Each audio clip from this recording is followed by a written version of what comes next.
Preston College is obviously a large tertiary college, and as a community college we were quite interested in being involved in trying to have an impact on young people not in education, employment and training in Preston. So when we pulled together the partnership, what we wanted to do was include all of the local high schools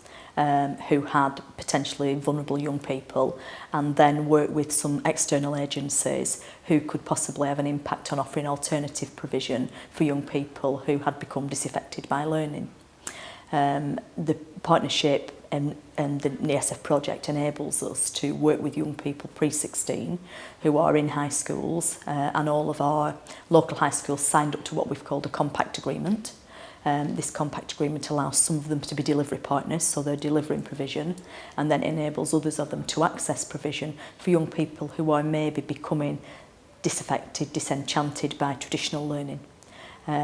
It enables them to remain in school, remain on the school roll, pick up as many of the key GCSEs as they possibly can, but then also supplement that with other relevant non-accredited and accredited qualifications which will help them with things like employability, enterprise skills,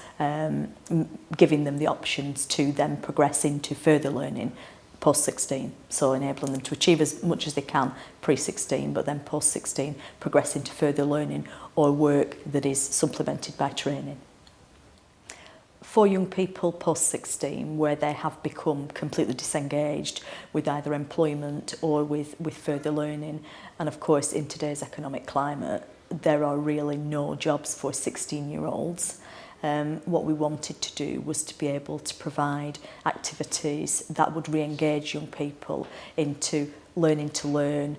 seeing the value of further learning, and then linked to their employability prospects. So something really akin to a pre-apprenticeship type programme, but starting at a very basic level with sort of non-accredited types of training, then doing really in-depth information, advice and guidance, looking at the barriers to learning, so things like travel and transport,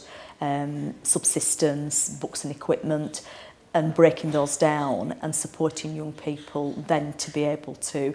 come to the right place with the right things, having had lunch or having had breakfast, not worrying about how they're going to get there, and then the activities that they're involved in, engaging them enough, tapping into their levels of interest, but then also linked to, as directly as possible, jobs within the labour market, apprenticeships within the labour market, and further training that would enable young people to access that.